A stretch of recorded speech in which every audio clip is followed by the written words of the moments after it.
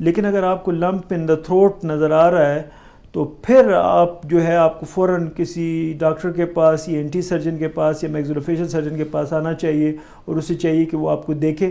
Lamp in the throat multiple وجہ سے ہو سکتا ہے. فار ایگزامپل اگر آپ کہ آپ کو ہارٹ برن ہے یا آپ کو ریفلکس ہے تو اس کی وجہ سے بھی آپ کو ایسے فیل کر سکتے ہیں جیسے لمپ ان دا تھروٹ ہے, لیکن ایٹ دا سیم ٹائم یہ کوئی خطرناک چیز بھی ہو سکتی ہے. تو میں آپ کو یہی مشورہ دوں گا کہ اگر آپ کے اس طرح کی کوئی فیلنگ ہے آپ فوراً ڈاکٹر کے پاس جائیں تاکہ وہ آپ کا پراپر ہسٹری کلینکل ایگزامینیشن کر سکے. عام طور پہ کینسر جو ہوتا ہے اس میں اگر تھروٹ کے ایریا میں ہے تو اس میں یا تو آپ کی آواز میں چینجز آتی ہیں یا آپ کو کوئی لمپ فیل ہوگا یا آپ کے جو ہے گلا مسلسل خراب ہوگا اور وہ ٹھیک نہیں ہو رہا ہوگا. تو ایسی سچویشن میں آپ کو فوراً ڈاکٹر کے پاس جانا چاہیے اور اس کو چاہیے کہ اگر کوئی زخم ہے آپ کو اسکوپ کے ذریعے ایگزامن کرے اور اگر کوئی زخم ہے تو اس کی بایوپسی کرے. اچھا سر, اکثر لوگ یہ ہمارے آڈینس کو تھوڑا سا بتا دیں کہ اکثر لوگ جاتے ہیں ان کو کچھ ایشو ہوتا ہے تو ان کو لوگ کہہ دیتے ہیں کہ تمہیں کینسر ہے. تو کیا کینسر کی ڈائگنوزس کے لیے کوئی ڈیفینیٹیو چیز ہے جس سے پتہ چل سکتا ہے کہ یہ کینسر ہے؟ اگر اس طرح کی کوئی چیز ہے آڈینس کے لیے بتا دیں. پہلی بات تو یہ ہے کہ اگر کوئی کسی کو ویسے کہتا ہے کہ تمہیں کینسر ہے تو یہ بہت ہی ریسپانسبل بات ہے. جب تک آپ کے پاس اس چیز کا ایویڈنس نہ ہو تو اس کا صرف ایک ہی اورل, جہاں تک اورل کیویٹی کا تعلق ہے یا تھروٹ کا تعلق ہے, ہیڈ اینڈ نیک کا, تو آپ کینسر کو کنفرم یا اور باڈی کے جو حصے ہیں وہاں پہ آپ کینسر کو جو کنفرم کر سکتے ہیں وہ صرف ہسٹوپیتھولوجیکل, یعنی کہ آپ کو وہاں سے گوشت یا وہاں سے تھوڑا سا پیس لینا پڑے گا اور مائکروسکوپ کے نیچے آپ اس کو دیکھ کے اگر یہ اس میں ایب نارمل سیلز ہیں اور وہ کینسر کو کنفرم کر رہے ہیں تو تب صرف آپ کہہ سکتے ہیں کہ پیشنٹ کو کینسر ہے. ادروائز آپ یہ نہیں کہہ سکتے کہ کینسر ہے.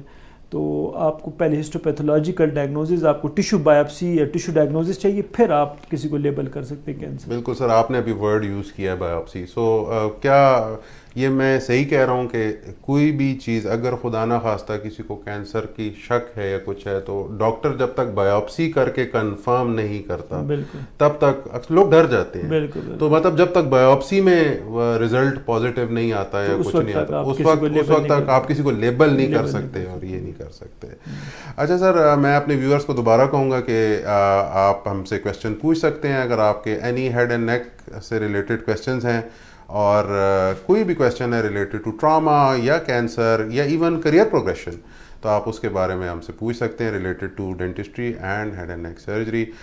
سر آپ آر ایم آئی میں کب سے ہیں اور کیا کہتے ہیں آپ نے آر ایم آئی میں کیا کیا سروسز پرووائڈ ہو رہی ہیں, آپ اس کے بارے میں کچھ بتا سکتے ہیں, اورل اینڈ میگزولوفیشل سرجری کے بارے میں؟ تو جہاں تک میگزولوفیشل سرجری کا تعلق ہے تو اس میں پہلی چیز جو ہے ڈینٹل ویلر سرجری ہے, جس کا مطلب یہ ہے کہ منہ اور جبڑے کے جو منہ کے اندر جو دانت ہیں اور اس کے گرد جو جبڑے ہیں اس کی سرجری. تو اس میں ہم ڈینٹل ایکسٹریکشنز کرتے ہیں, امپیکشنز ہٹاتے ہیں.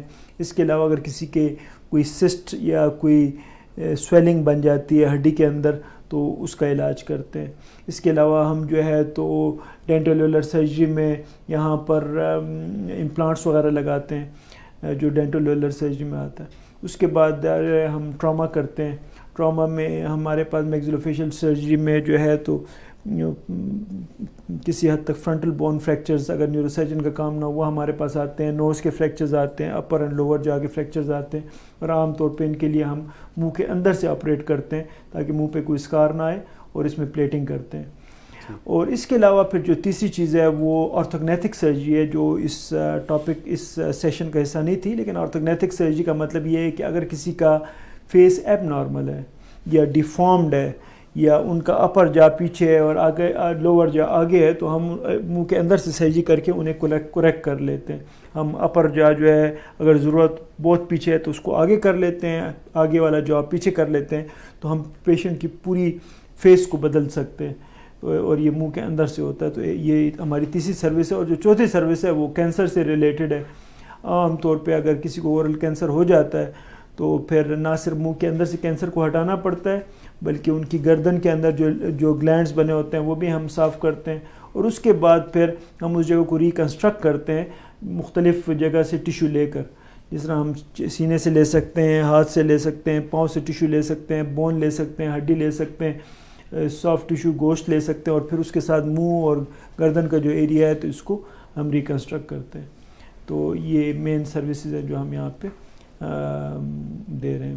اچھا سر, تو یہاں پہ RMI میں جو میں اپنے آڈینس کو جو میں گیدر کر سکتا ہوں وہ یہ ہے کہ ہم multiple range of facilities provide کر رہے ہیں اورل اینڈ میگزیلوفیشل, جس میں ٹراما بھی کور ہوتا ہے, کینسر بھی کور ہوتا ہے, اور نارمل ڈینٹو ایلویولر پروسیجرز جو ہوتے ہیں, اور اس میں ہم بتا سکتے ہیں اور وہ ساری چیزیں کر سکتے ہیں. ایک اور چیز جس کا میرے خیال میں نے مینشن نہیں کیا وہ یہ ہے کہ ہم یہاں پہ ٹریمینڈس اماؤنٹ آف ریسرچ بھی کرتے ہیں جو کہ پوری دنیا کے جرنلز میں, سائنٹیفک جرنلز میں پبلش ہوتا ہے. تو میرا خیال میں ریسرچ بھی بہت ضروری ہے تاکہ ہم پروفیشن کو آگے لے کر جائیں. I think sir this is we should wrap it up now. آپ کوئی لاسٹ میسج ہمارے آڈینس کو دینا چاہیں گے؟ دیکھیں, میں 2 میسج دینا چاہوں گا جو میرا یہاں پہ پچھلے 10 سالوں میں ایکسپیرینس ہوا ہے. ایک تو یہ دوں گا کہ اگر آپ موٹر بائک یوزر ہیں تو پلیز ہیلمٹ ضرور پہنیں, کیونکہ آپ اس کے ساتھ اپنے انجری کو ایوائڈ کر سکتے ہیں. دوسرا یہ کہ قانون کے مطابق ڈرائیونگ کریں. اگر آپ گاڑی چلا رہے ہیں تو پلیز سیٹ بیلٹ ضرور پہنیں, اس سے آپ اپنی انجری کو اور دوسرے لوگوں کو محفوظ رکھیں گے. اور تیسری چیز جو میں آپ لوگوں کو کہنا چاہوں گا وہ یہ ہے کہ as far as oral cancer is concern, جو منہ کا کینسر ہے اس کو اگر آپ اسموکنگ کو ایوائڈ کریں, نسوار سے کوشش کریں کہ اپنی جان چھڑائیں, اور الکوہل وغیرہ سے آبویسلی پاکستان میں کم ہے لیکن اس میں اگر کوئی ہے تو اس کو اس سے اپنی عادت چھڑائے. تو آپ اورل کینسر کو اور اس کے علاوہ بہت سے کینسر ہیں جن سے آپ اپنی جان چھڑا سکتے ہیں. اور اگر خدا نخواستہ منہ کے اندر آپ کی کوئی السر بن گیا ہے, زخم بن گیا ہے, تو فوراً ڈاکٹر کو کنسلٹ کریں تاکہ اس کا فوراً علاج ہو سکے, کیونکہ جتنا جلدی آپ علاج کروائیں گے اتنی اچھی اس کی آؤٹ کم ہوگی. چلیں, thank you very much sir. Thank you viewers for attending our live session. Doctor Zubair Durrani کی سروسز RMI میں منڈے ٹو سیٹرڈے اویلیبل ہوتی ہیں, اینڈ اپوائنٹمنٹ کا نمبر ہماری ویب سائٹ پہ موجود ہوتا ہے. You can take the appointment, and thank you very much for seeing this presentation. Thank you.